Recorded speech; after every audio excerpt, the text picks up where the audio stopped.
Hello, friends. I'm Murli, and this is my CCNA training program video series.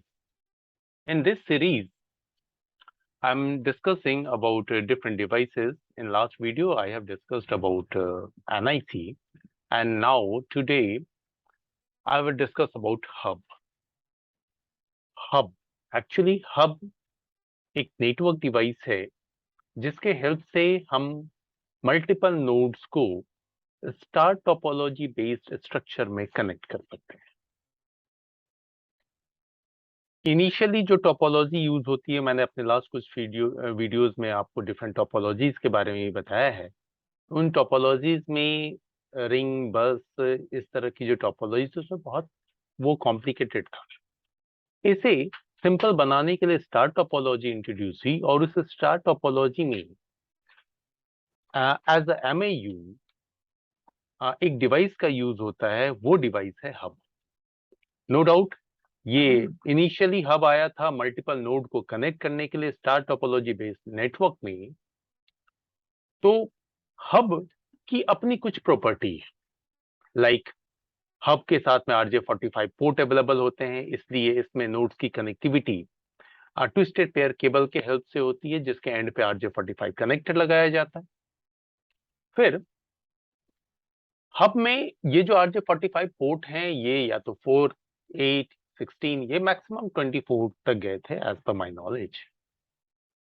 कुछ hub ऐसे भी आए थे जिसमें कुछ पोर्ट RJ45 और एक पोर्ट BNC पोर्ट होता था। उस BNC पोर्ट के हेल्प से हम बस टोपोलॉजी से उसकी कनेक्टिविटी कर सकते थे।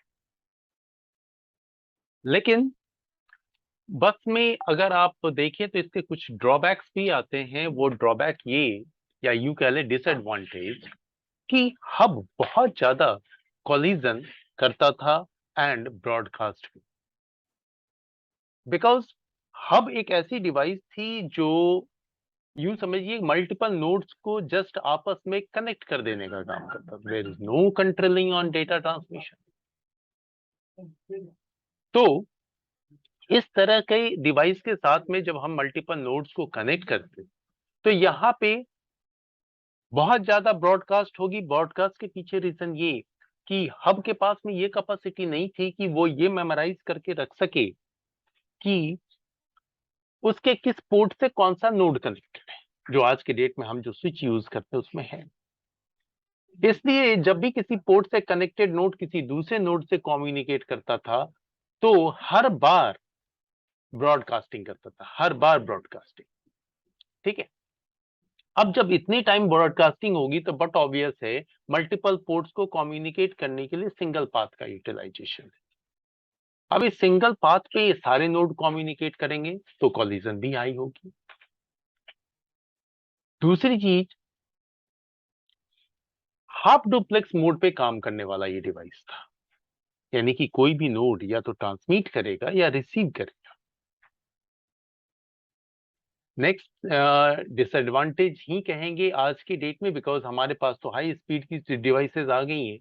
इसलिए हब का ये भी डिसएडवांटेज था कि ये बहुत स्लो था, मैक्स 10 Mbps की स्पीड थी। बट नो डाउट जिस टाइम में ये यूज हो रहा होगा उस समय, उस टाइम के लिए ये 10 Mbps भी सफिशियंट होगा।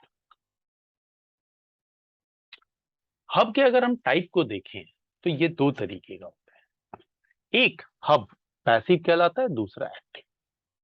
दरअसल में पैसिव हब का कॉन्सेप्ट ये है कि इनिशियली जब हब आई थी तो जस्ट लाइक कनेक्टर या ज्वाइंटर कह लें, वो यूज होती थी मल्टीपल नोड को जस्ट कनेक्ट कर देना।